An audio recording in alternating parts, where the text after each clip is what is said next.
In recent decades, immigration to the European Union (EU) has increased dramatically, creating a significant challenge for member states. The arrival of millions of people each year has prompted a variety of responses from different countries, each grappling with the implications for their social, economic, and political landscapes. Among these responses, Denmark's approach stands out as particularly unique and controversial. The Scandinavian welfare state has adopted a stringent policy of zero asylum claims, directing asylum seekers to be sent back to their home countries, such as Syria, and processing claims elsewhere.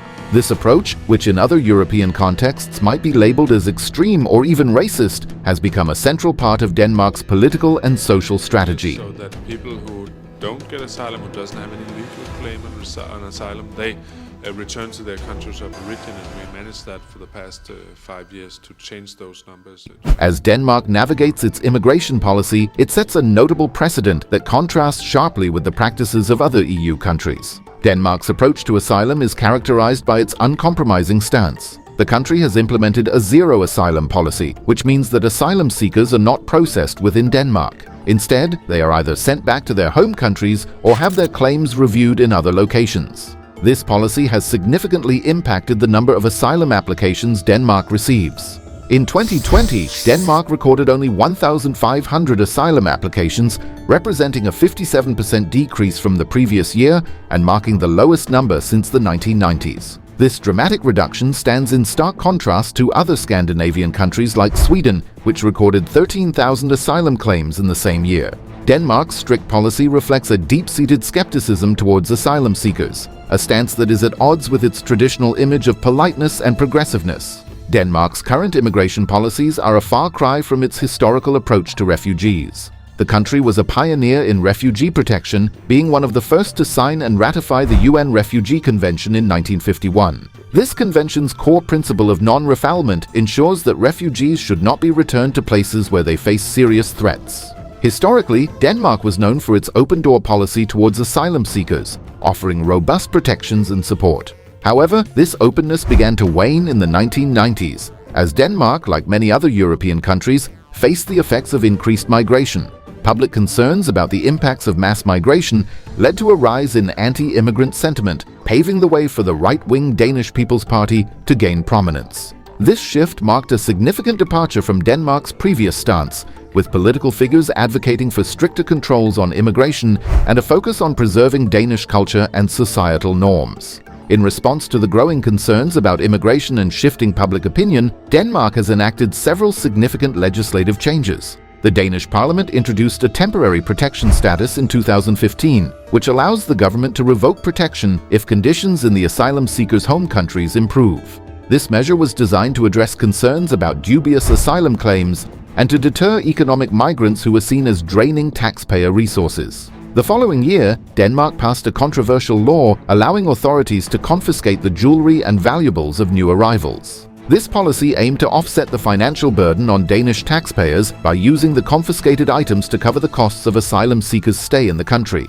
Additionally, Denmark implemented anti-ghetto laws intended to limit the number of non-Danish residents in certain neighborhoods. These laws were designed to address safety concerns and protect Danish cultural identity. By restricting the concentration of immigrants in specific areas, the Danish government hoped to reduce tensions and promote integration while maintaining a degree of cultural homogeneity. Denmark's ability to implement such strict immigration policies is largely due to its opt-outs from certain EU regulations. These opt-outs were secured through the Edinburgh Agreement in 1992, following a referendum in which Danish voters rejected the initial EU treaty.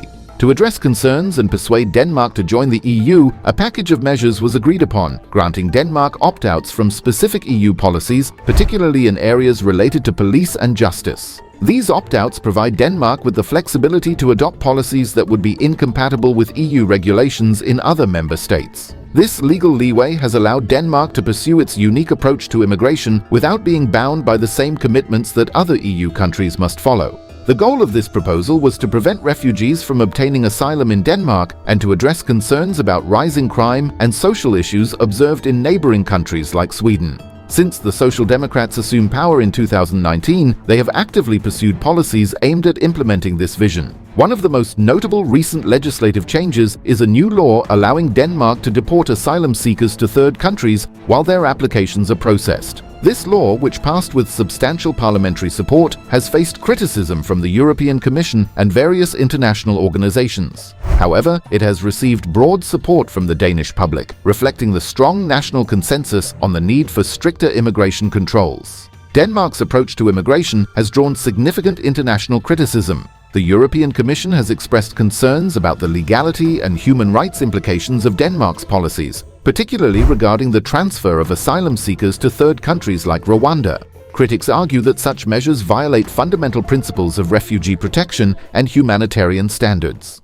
The United Nations Committee Against Torture has also raised concerns about the safety and well-being of migrants subjected to Denmark's policies, highlighting potential risks in the proposed third countries. Despite this international backlash, Danish government officials have defended their policies vigorously. They argue that their approach aims to manage immigration through official channels, focusing on the safety and welfare of Danish citizens while adhering to humanitarian principles within the framework of the UN resettlement system. This position underscores Denmark's commitment to balancing national interests with its obligations under international law. The stringent immigration policies in Denmark reflect a strong alignment with public opinion. The Danish public has largely supported the government's tough stance on immigration, viewing it as a necessary measure to protect the country's welfare state and cultural identity. This alignment with democratic values highlights the role of public opinion in shaping national policies. The widespread support for strict immigration controls demonstrates how democratic processes can influence policy decisions even when they deviate from broader EU norms. Denmark's approach to immigration could have significant implications for the wider EU context. As Europe grapples with increasing migration numbers and rising anti-immigration sentiment, Denmark's model offers a potential reference point for other countries facing similar challenges. The effectiveness of Denmark's policies in managing immigration and maintaining social cohesion may inspire other EU nations to consider similar measures. In countries like Germany, where deportations of rejected asylum seekers have faced legal and practical hurdles, Denmark's success in immediate deportations provides a potential blueprint for reform. Germany has already introduced tougher laws aimed at improving deportation processes, but implementation remains a challenge. Denmark's approach underscores the importance of distinguishing between genuine refugees and economic migrants and prioritizing the needs of native populations. This distinction is crucial for creating effective and sustainable immigration policies. Denmark's strict immigration policies, particularly its approach of processing asylum claims outside the country and the controversial measures like asset confiscation, have significant humanitarian implications. These effects are multifaceted, affecting not only the immediate conditions of asylum seekers and refugees, but also their long-term mental health and well-being.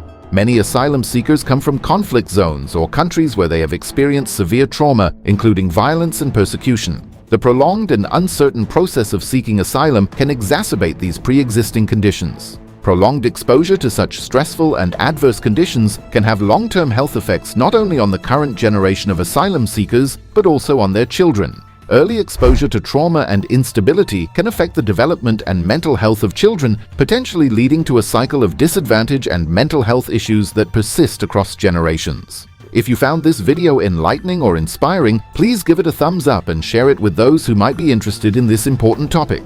Don't forget to subscribe and hit the notification bell so you never miss an update on my latest videos. We want to hear your thoughts. What do you think about Denmark's approach to immigration? Could other countries adopt similar strategies? Leave your comments below.